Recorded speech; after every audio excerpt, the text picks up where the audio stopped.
Straight to the question, that I've heard many people asking me myself, and this is the question. As a white artist, is it unusual to venture outside your own culture in your art work?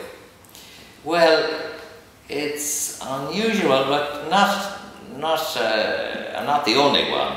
But I think, first of all, as a Christian, I think we have an obligation to reach out beyond our own tribe and embrace other cultures. And historically, in literature, I mean, even Shakespeare wrote plays set in Italy, France, Greece, Scotland, which I don't think he visited. And Joseph Conrad wrote a famous book, The Heart of Africa. Was he in The Heart of Africa? I don't think so. And the Japanese writer, whose name I'm going to have trouble with, Ishiguro, wrote a very successful novel which became the movie Remains of the Day, about an English manservant. And how did he know anything about that?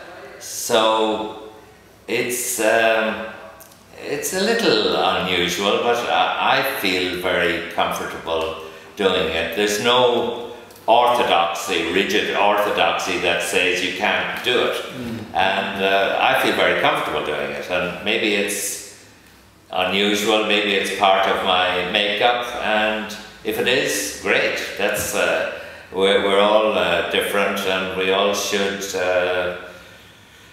develop our own unique talents, you know. And if this is a unique aspect of my talent, great. Don't bury it. Don't play safe. Go for it.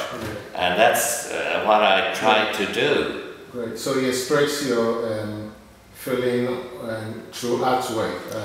Yes, it's a language. I'm not that, even though I'm rambling on here, I'm not that eloquent a speaker. At a dinner table, for instance, I can just sit there quietly saying nothing, but hard to believe, but it's true. And when I started painting, I was searching for my own language and images that I could use to express themes that interested me. Right. And it took a while, with the paintings in particular. I'm still doing it. And experimenting and trying to find my own language. It was much easier with the sculpture for some reason. Right away, maybe because it's more figurative, I was able to express myself to my own satisfaction. And whether people get what I'm trying to say or not is not really always that important, because people take from it what they will. Great, great. You know what? At what point in your life, in your career, you turn around from healthcare to artwork? Yes.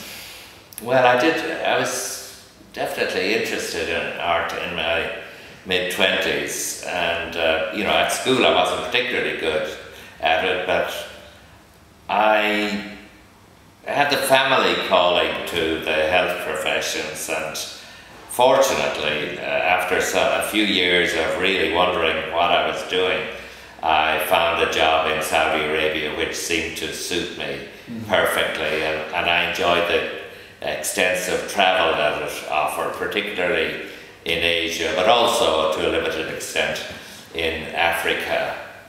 And of course I did a volunteer work in Papua New Guinea, which blew my mind. That was just an astonishing experience. Communicating with these, not in an insulting way, primitive people, and really loving them. So it's like more of like an exposure to... I think that really knocked down all of my preconceptions about myself, and I think somehow I could feel art calling me, or I could feel something calling me to change myself, and art seemed to be calling me with the promise of happiness. and fulfillment, because I don't think I was particularly happy at that time. I needed... On the same point, are there topics which inspire your work? Yes, there are. I always seem to go for the underdog, and there's nothing more horrible than slavery, I think. And it still exists today in various forms. So for me, one of the most powerful pieces in the exhibition, the most powerful piece in the exhibition, is the piece called Freedom.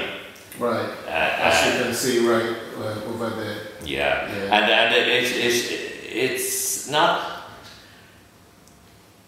hitting you over the head with a hammer or anything. You have to look at it and realize that one of the guys already has the keys to freedom. Yeah, behind him I can see. Yeah, another is not locked in the chains. All he has to do is move when the chains fall off. Right. So it's really important for us, who have choices, to try to break out of our chains and be who we are supposed to be. So that's, and then of course, I don't usually use my painting for political purposes, but the Scottsboro Boys, about a horrible miscarriage of justice in 1931 in the States, where 9 boys were accused of raping, a completely ridiculous accusation. And it went on until 2013 before they were granted a pardon. And I'd known about this story for years, and then a musical arrived in London called the Scottsboro Boys, and I thought, surely not. How can this story, even, I think it was Cantor and Ebb, a well-known team of writers, composers, and so I did go along to see it, and I was embarrassed. A very good musical, very well done, but I just thought this is not the way to represent the Scottsboro Boys. And I lay awake at night until the picture was fully formed in my head before I even started painting it. And then I emphasised that there was a background of Ku Klux Klan activity as well.